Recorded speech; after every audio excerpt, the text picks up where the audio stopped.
Welcome to Almost Agreeable. Almost Agreeable. With your hosts, Chris Nellison and Ed Harris. Hang around and listen to opinions on sports, movies, music, and whatever else pops in our head.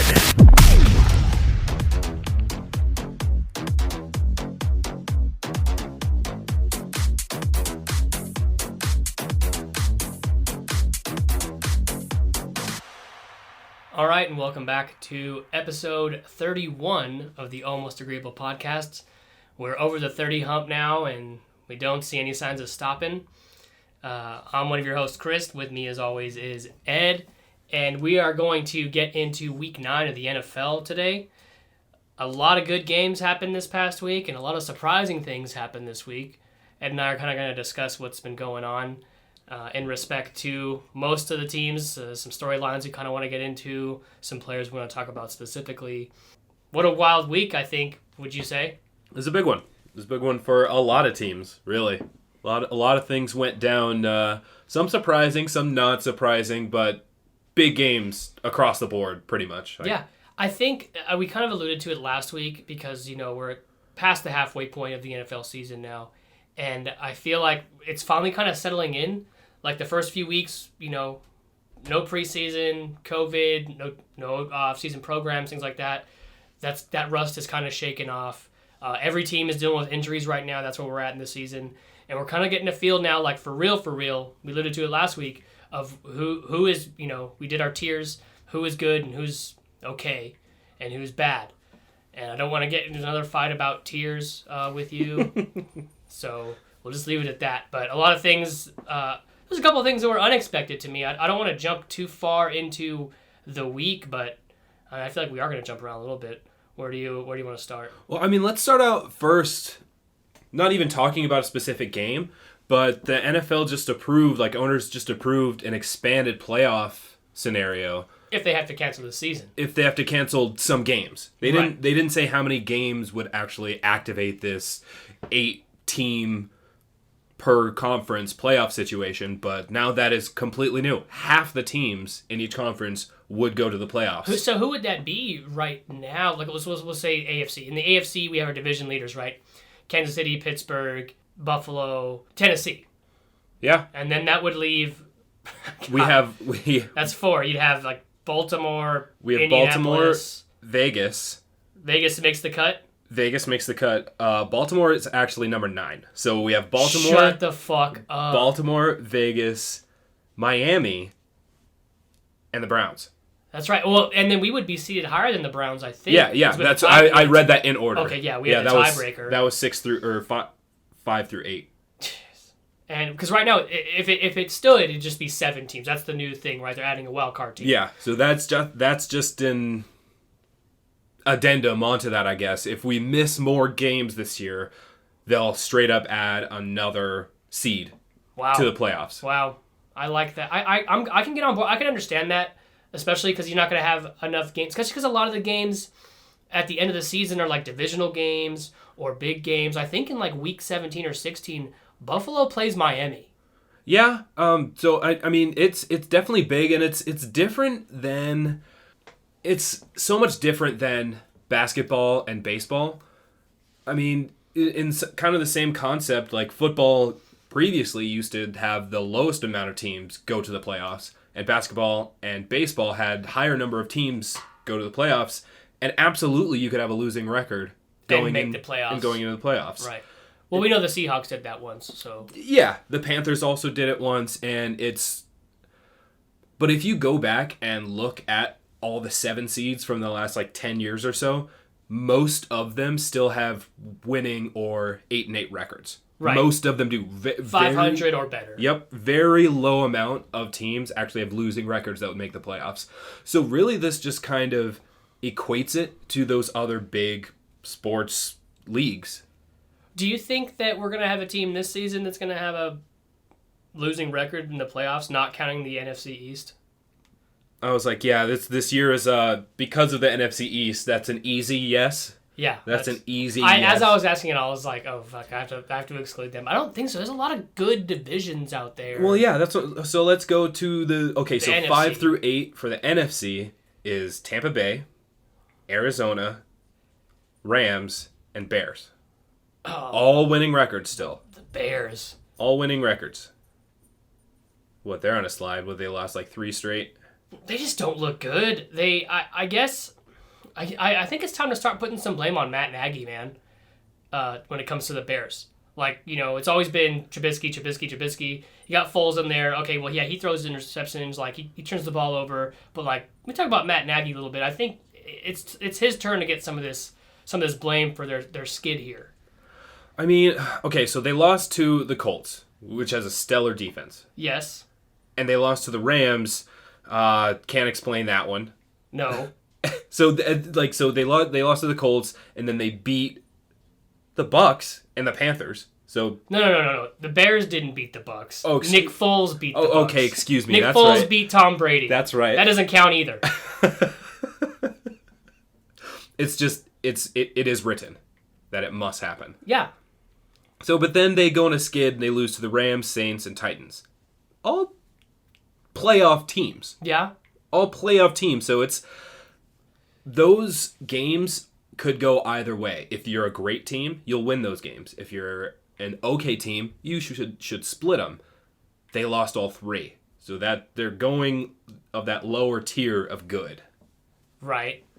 Well, god damn it. With your fucking tears. Middle of the pack for me.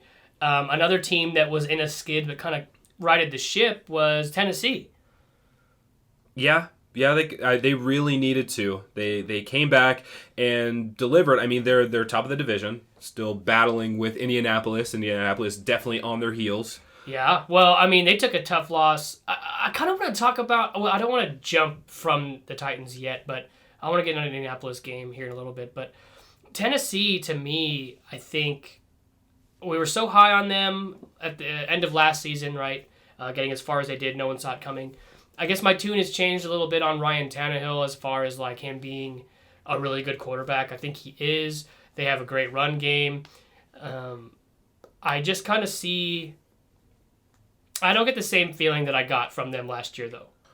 In what way? In like towards the end of the season, it was like, okay, these guys can be a real threat. They seemed, hard and tough and had an edge. And this season, I just don't think they can beat teams like the Steelers or the Chiefs in the playoffs.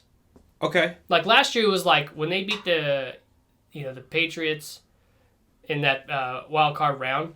It was like, okay, they can beat anybody, and they went and beat Baltimore in Baltimore. And then they played the Chiefs. When you run into the Chiefs, it's typically kind of hard to come out of there with a victory.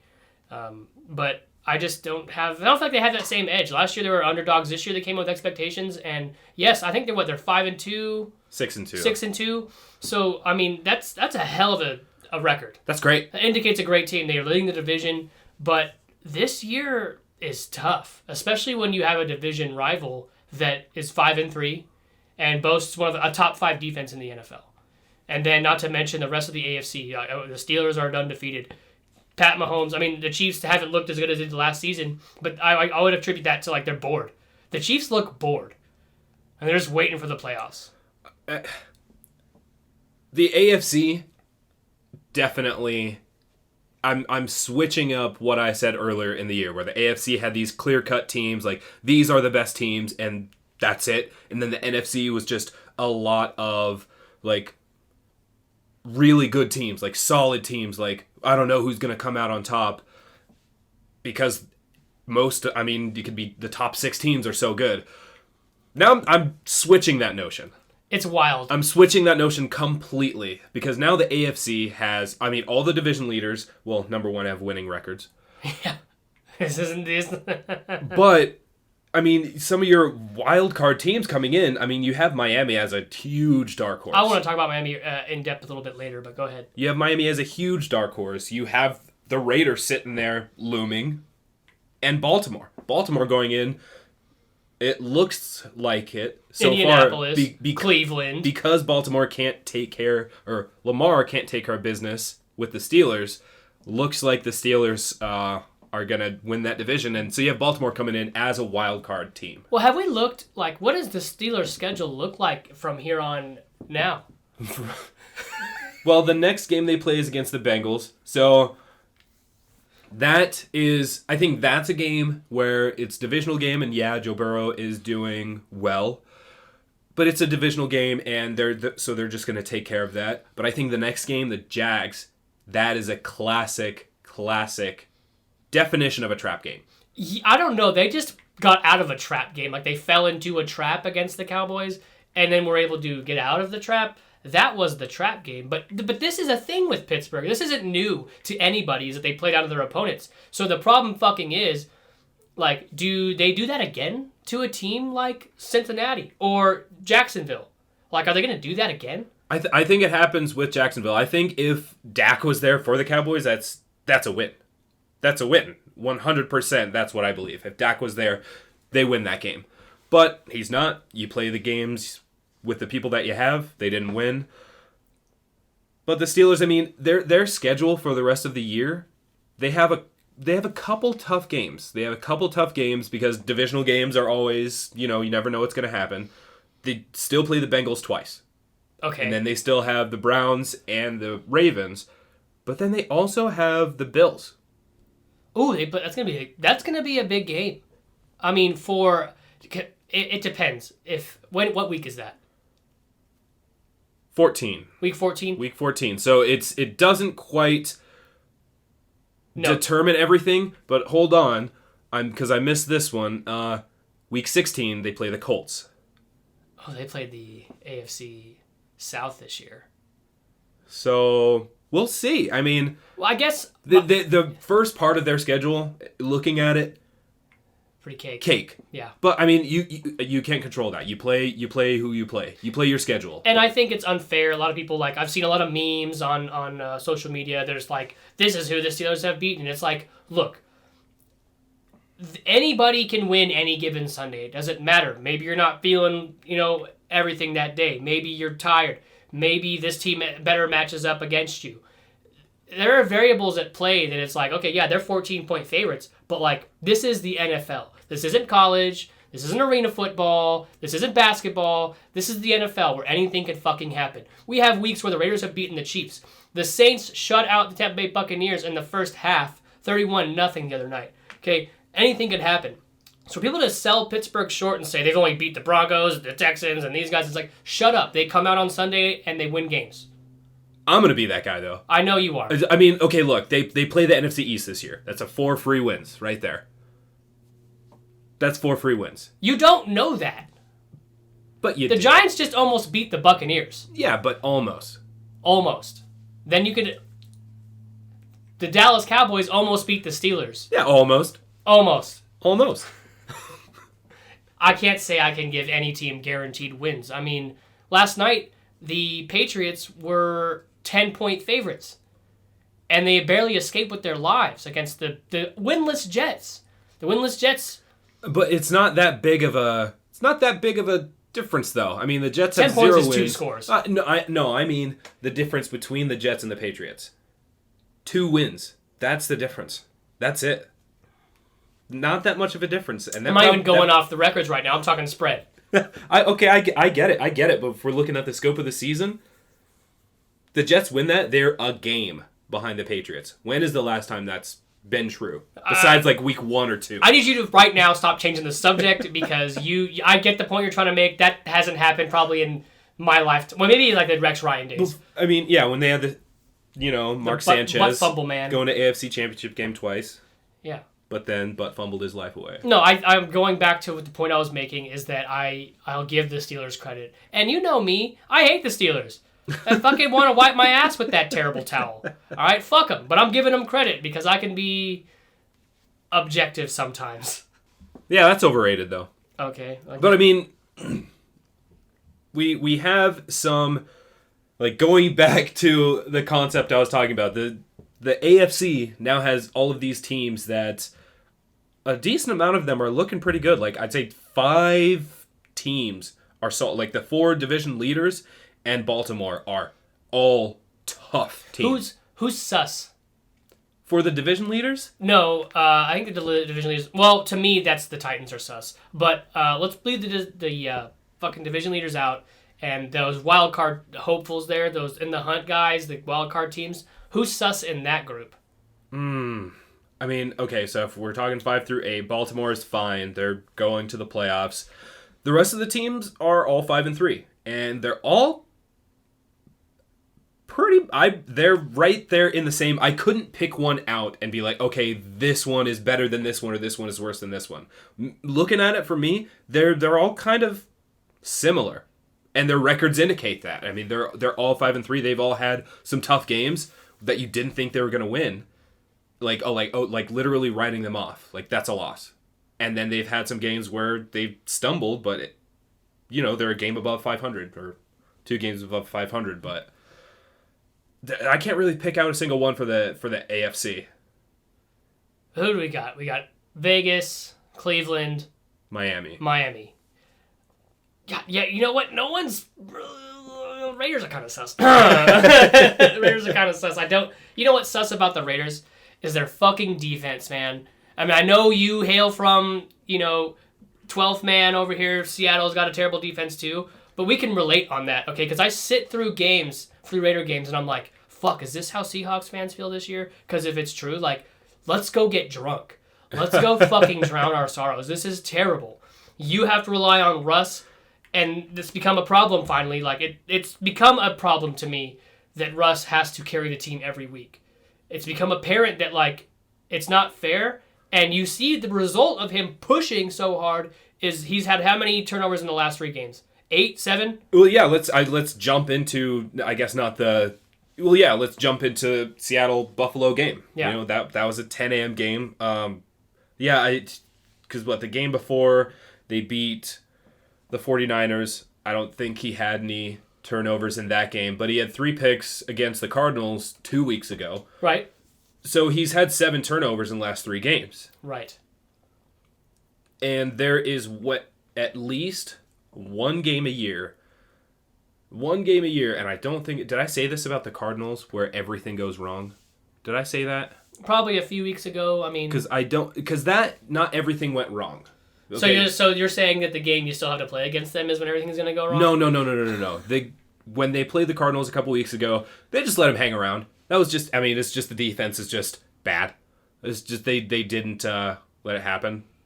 Or they couldn't contain. They couldn't actually make any stops. They can't stop anybody anyway. So this is the game. There's at least one a year for the Seahawks where literally everything goes wrong. Every single thing goes wrong. Bills jumped out to an easy 14-point lead in like 6 minutes. Yep. Immediately, they scored twice. They're up 14-0. And then from there, everything just goes downhill. You're trying to come back, so you're having Russ throw like 50 times. He has 2 picks, 2 lost fumbles. That's only going to work if you're Joe Burrow. Yeah. So this is the game where literally everything goes wrong. And, I mean, I almost called it. I was like, after the bye, Seattle could lose 3 straight games. Cardinals, 49ers, Bills. They're 1-2 in those. Yeah. So, I mean, this is definitely their downfall. And this is eerily similar to what happened last year individually with Russ. He started out the season best he ever was. Completely, like, in the race for MVP. And then... So, it's a little bit different last year because Lamar set a fucking record for rushing yards for a quarterback, which is nuts. So, he could have been battling if he maintained the stats that he was doing. Right, they would have been battling. battling. On pace. So, he fell off completely. This year, it's his... MVP is his to lose, and that's what he's doing. And it goes back to what I said, is it's the defense's fault.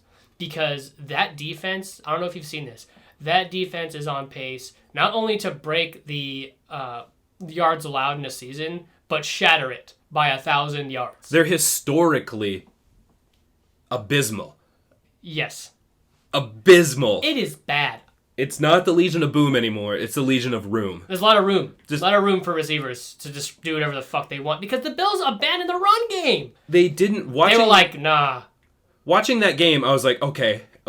And you could sense... I mean, of course, like, I was watching them. I was like, they keep passing. But it was... Even if you didn't, like, know Seattle's pass defense was bad, as a casual fan, you could watch it and be like, they're not really running the ball. And it looked kind of awkward because every play was a passing play. It was just strange to see. I don't even know how many times they ran the ball. How many times did Josh Allen throw it? So Josh Allen threw it 38 times. Russ threw it 41 times. So I was mixing That's those what happens when you're trying to play from behind like that. But, I mean, they rushed it only 19 times. Seattle actually rushed less than that. they rushed... Well, it's because they're on their fourth-string back. Dude. Yeah, well, they're on their fourth-string back, and then you're down 14 immediately. It's not really the time to commit to the run. No.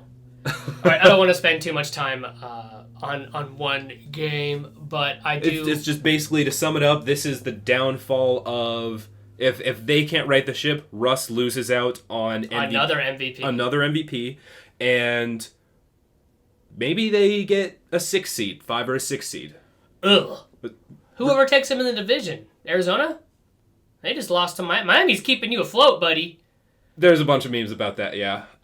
So they've got to right the ship. So the next game we play is against the Rams for the division, actually. Yes. If they win, they're 6-3. We'll both be 6-3, but they'll have the tiebreaker over. Okay, so yes, it's like a must-win for you guys almost. Yep. All right, let's talk about Miami, because Miami, we I think at the beginning of the season had all agreed. We had Tony on at that time. We talked about the culture Brian Flores is kind of cultivating there. The attitude around the building seems to be that they think the sky's the limit for this young core they have, especially with Tua coming on. All the draft picks they've had and acquired through various trades. And we thought they were a bright future, but it kind of seems like the future is fucking now. It's a little strange. I mean, I did not like the benching of Fitzpatrick. I didn't either. I think I went on record a few episodes ago saying that the week before Tua made his debut. And in that game, if we want to just real quick to kind of set up the stage here, is that Tua starts that game against the Rams, and the Miami defense fucking kills it. Tua doesn't have to do shit except manage the ball, like not turn it over. They didn't ask him to do anything that he, was out of his wheelhouse. And then you come into this matchup against a great quarterback in Kyler Murray, a sus defense, but nevertheless a great offensive machine in the Arizona Cardinals, right? And they asked him to do everything. They were like, throw the ball deep, throw the ball to the sidelines, scramble a little bit, make your own plays on the run, do this. And he was doing it. I don't think anybody saw that Tua could do this. Second game ever, no preseason. Well, and not only did they win, but they came back from being down. I mean, yeah, they were only down by a touchdown, but they came back and shows that he has the gall to be able to lead a team to a victory. Right, it's mentally tough. It's not like he's just, okay, don't lose the game. He actually went out there and actually won them the game. Yeah. He threw the touchdown to tie it, and then he got them down the field for that field goal for the win. And it sucks for me because I hate it.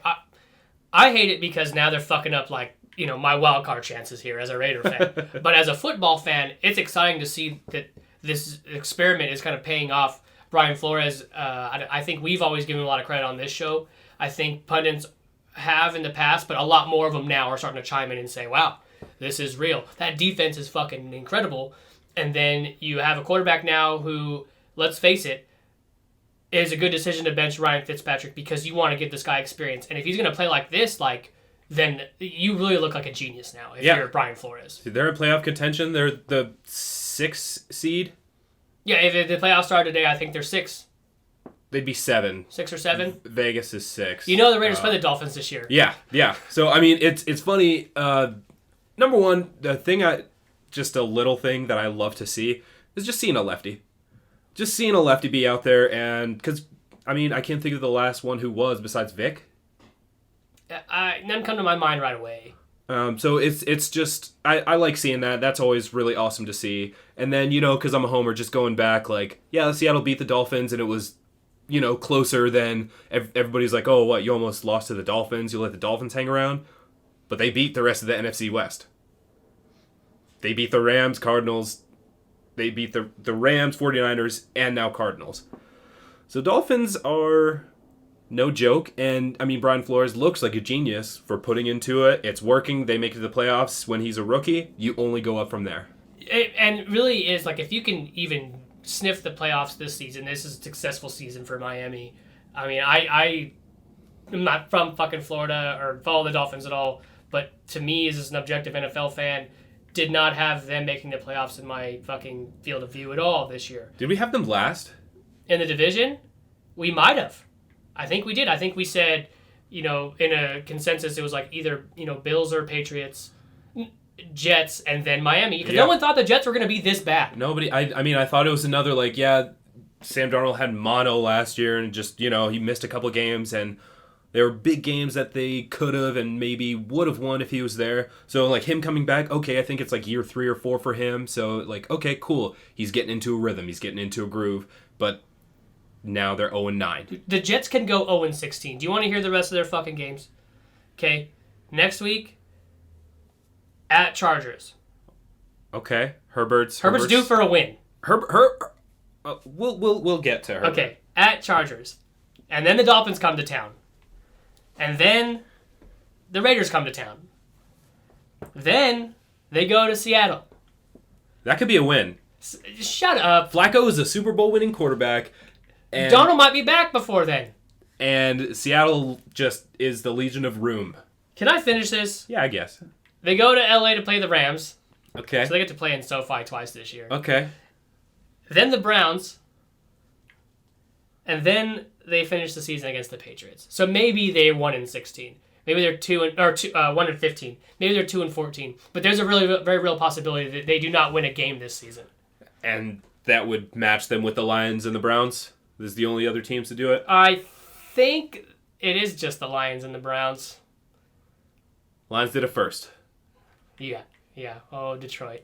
Oh, boy. Yikes. I mean, if I was Trevor Lawrence, I'd be real fucking worried. I'd be really figuring out if I'm going to finish my degree. Man, that would suck. I mean, that would suck for Darnold. That would suck for Trevor Lawrence. The Jets just suck. Bad. It's bad. It's like they don't come out prepared every week.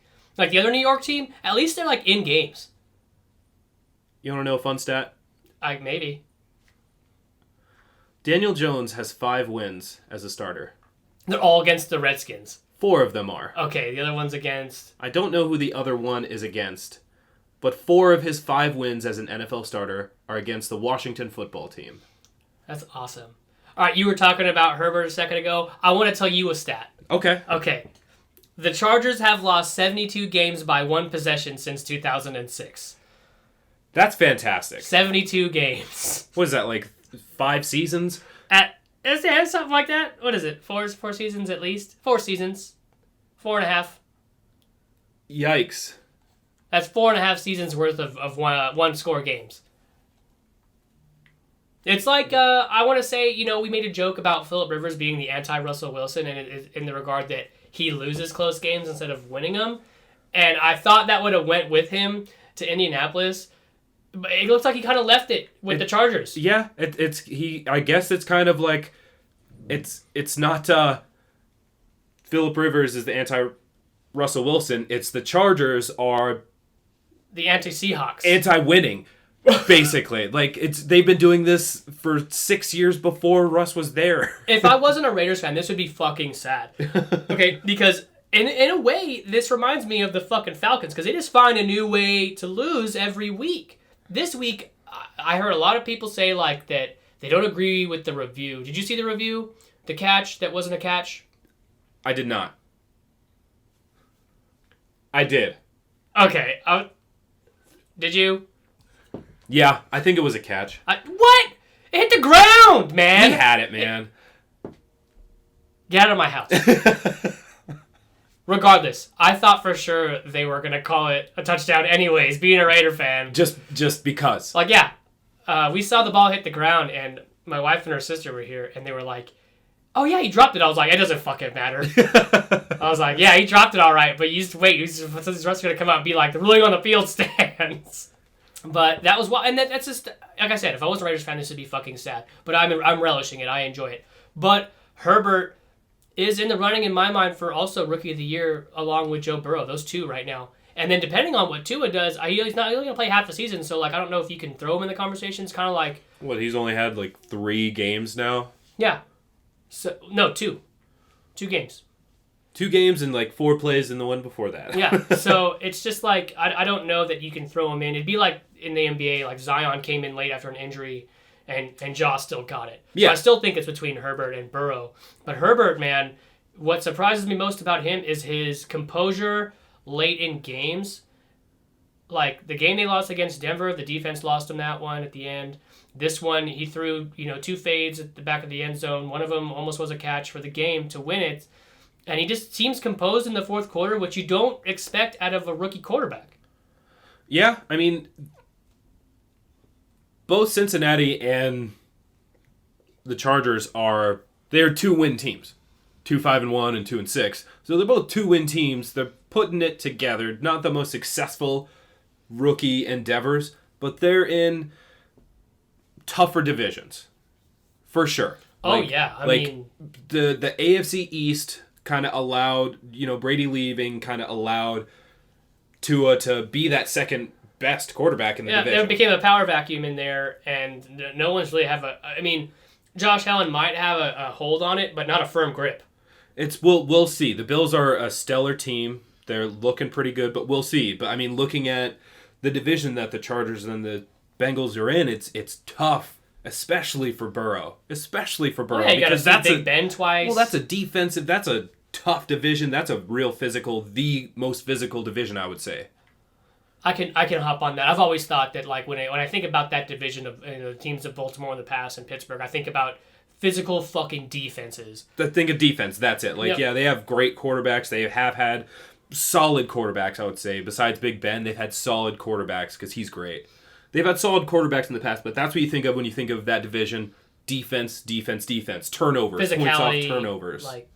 Big hits. Yep. I mean, big names Palomalu comes to mind, Ed Reed comes to mind, Ray Lewis comes to mind, James Harrison comes to mind, like Ryan Shazier, these big names, they're all defensive players. Yeah.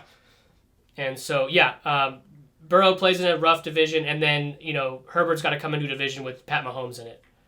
And good luck. Yeah, Godspeed. He's going to be there for the next decade, at least. Yeah, fuck. Why, football gods, why? Anything else you wanted to say about Herbert? No, just that he is doing what he can. He's doing what he can. He's trying to ball out to the best of his ability. But you're a rookie, you got to learn. You'll get better game sense. You'll get better at going through your progressions, going through your reads. And it seems like he's doing that. He's improving. He's doing the best he can. Gotta walk before you crawl. Yeah. Yeah. Especially for Joe Burrow. But I guess I want to definitely touch on what happened Sunday night. I had the unfortunate circumstance of, not having any kind of service at the house all day, but I managed to still get it on my phone.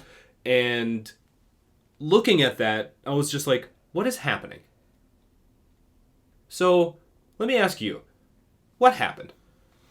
I don't know. The first 5 possessions for the Buccaneers, they went 3 and out. They didn't try to establish anything. Football teams come out with a game plan and they try to execute it. With certain teams, they're going to establish the run game early. Other teams are going to go for the shot down the field just to kind of, trick you and start off strong. I don't know what the fuck the Buccaneers were doing. You look at the score at halftime and you can't believe that Tom Brady's been shut out. He has, 3 losses this season now? 2 of them are against the Saints? Yeah. That's huge. It's a division rival. Swept by your division rival? Swept by a division rival. That is big. He looked all of 45 years old Sunday night. 3 picks. I mean, he threw almost 40 times, barely had over 200 yards. Barely. He's just dumping stuff off. I mean, he had 22 completions, so almost 10 yards of completion, but what happened? You have all of these weapons. Right? The Saints don't have the defense they had in the early 2010s. Right. They don't have this...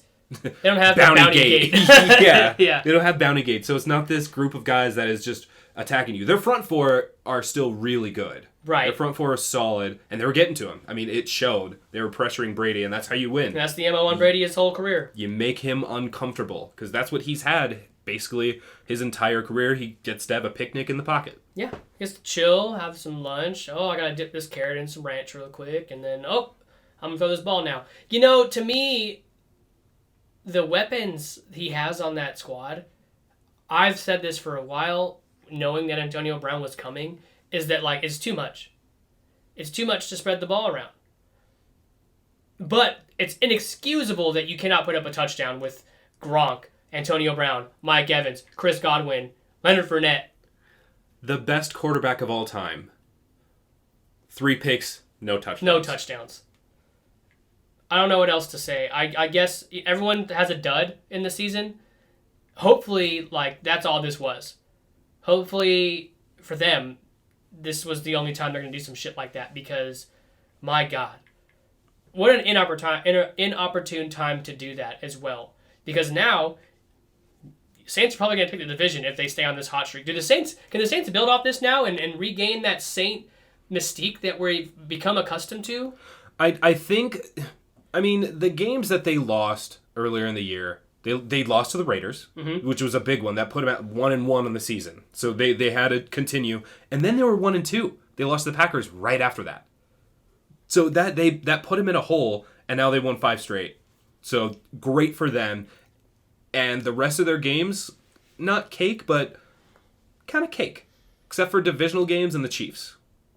They play the Chiefs, so that's a big one. Ugh. That is going to be a solid one. Well, if the Chiefs feel like they played against fucking Carolina, then, they can count that as an L. Like I said, they look bored. The Chiefs look bored. I was going to say that they kind of were just like, all right, we're just going to, like, do whatever, but then we're just going to go win, because, like... It's like what they did against the Chargers. Yeah. It's like, oh, shit. We'll just win. I think I'm going to win now. Yeah. It's unfair, but also, like,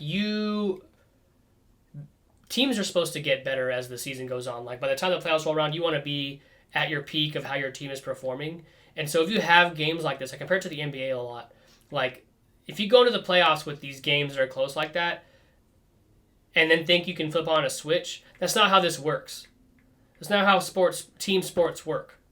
Maybe you can turn it on, Pat Mahomes, but what about Tyrann Mathieu or Travis Kelce, Tyreek Hill? Like, are those guys going to be able to turn it on with you? Maybe. Maybe for one game, maybe for 2, but through the whole playoffs? I mean, okay. Any other time in history, that would be accurate. Any other time in history, that would be accurate. Except for what the Chiefs did last year through the playoffs. So, the answer, I guess, yeah, they can turn it on at any moment. They probably can. I'm just trying to play devil's advocate, because in reality, like, that's how sports should be. That's why I say it's fucking unfair.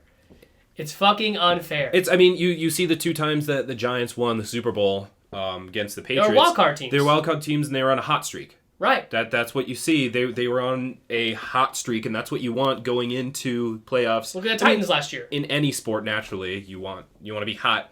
But, I mean, it's with football, winner take all. There's one game. That's it. And anything could happen. Anything.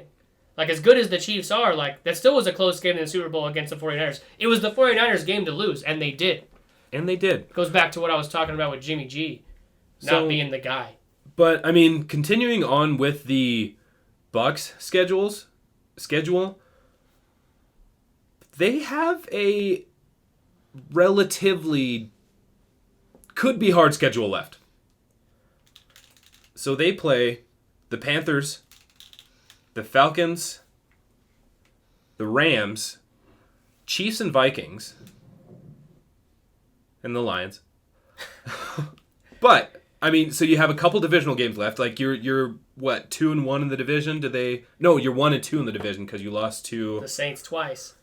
Yeah, you lost to the Saints twice, and they have 2 games with the Falcons week 15 and 17. That's right. So they're 1-2 in the division. They still have 3 divisional games left, and then Chiefs and Vikings. The Vikings, I can see winning that game. I don't know why I have a hard-on for the Vikings this year, but I do. You really do. I just do. It's almost, I mean, it's not quite annoying, but it's like, unexplainable. It's like you get like a piece of sand, a grain of sand, like in your shoe, and you can't get it out because like you have your high tops on and they're not convenient to take off. So you just live with it. That's what your faith in the Vikings is like this year. I don't know why. It's just there, and I can't. It's not like, oh, I'm trying to shake it. It's just that's just how I'm feeling, and I'm like, dude, the Vikings. I think go for it. The Bucks will finish 10-6. Yeah, they're gonna split the rest of their games. Yeah, 10-6. Those division games are gonna be tough. The Falcons are starting to look like the Falcons again. Any other games that you're wanting to talk about? Any other like kind of storylines or anything really stand out to you? Not particularly. I mean, I would like to. Like I said, the Falcons they get a win against the lowly Broncos, but they're starting to look like a team again. I want to talk about that pick that Marcus Peters had off of Phillip Rivers that I don't think should have counted. What about it? I don't think it's an interception. Oh, okay. That's it. Did you see Phillip Rivers' a pathetic tackle attempt on the play? Yeah, he. I can't even say like, oh, he tried. He didn't. No. He didn't. He just fell. He just fell. If that's what you want to talk about, that's fantastic. Because Phillip Rivers, he just laid down. You want to have a Phillip Rivers bashing session? Because I'm in. Oh God. I'm just kidding. We can leave that. In his defense, which never happens, I don't think that was a pick. But also, fuck him. I'm glad he fucking was a meme after that. Perfect. Okay. All right. Well, now we've come to everybody's favorite segment. We have Hot Route. Hot Route. All right, so let me start with this. What was more surprising? The Dolphins winning or the Jets almost winning? The Dolphins winning. That was more surprising? It was to me. It goes back to what I've been saying, I think pretty much this entire episode that I've been talking. Anything can happen any given Sunday, okay? So if you're going to tell me in a divisional game against a 2-5 Patriot team, the Jets can't make it interesting, I'm going to say I think they can make it interesting. Are they going to win? Probably not, but it's not going to be a blowout. Division games are different beasts. We know this. As for Miami beating Arizona, it's like Arizona has a sus defense, but Kyler Murray is dynamite. They are fresh off of some big wins in their last few weeks. They can go ahead and put their name in there to say, hey, we can take this division from Seattle. And we can start, today by beating Miami with this rookie quarterback who this is his second full game.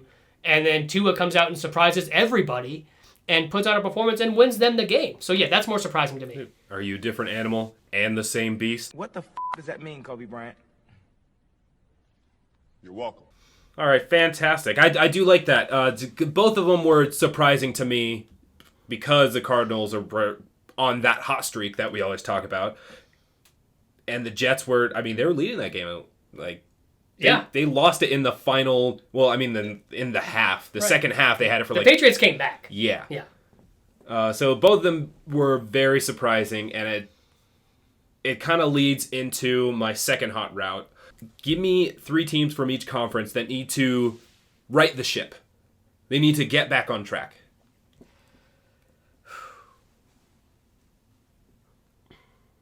This is hard to speak objectively because there's a lot of teams I don't want to get back on track so the Raiders can make the playoffs. But let me think here for a second so I can be objective. I think the Browns need to right the ship from the AFC. Sticking with that conference, I think that the Ravens, so we're sticking to even that division, I think the Ravens, for all their bluster and their 6-2 record, they just don't look sharp like they have, like they did last season. I think that Lamar really needs to start being more than just an athletic guy. Because to me, that's what he is.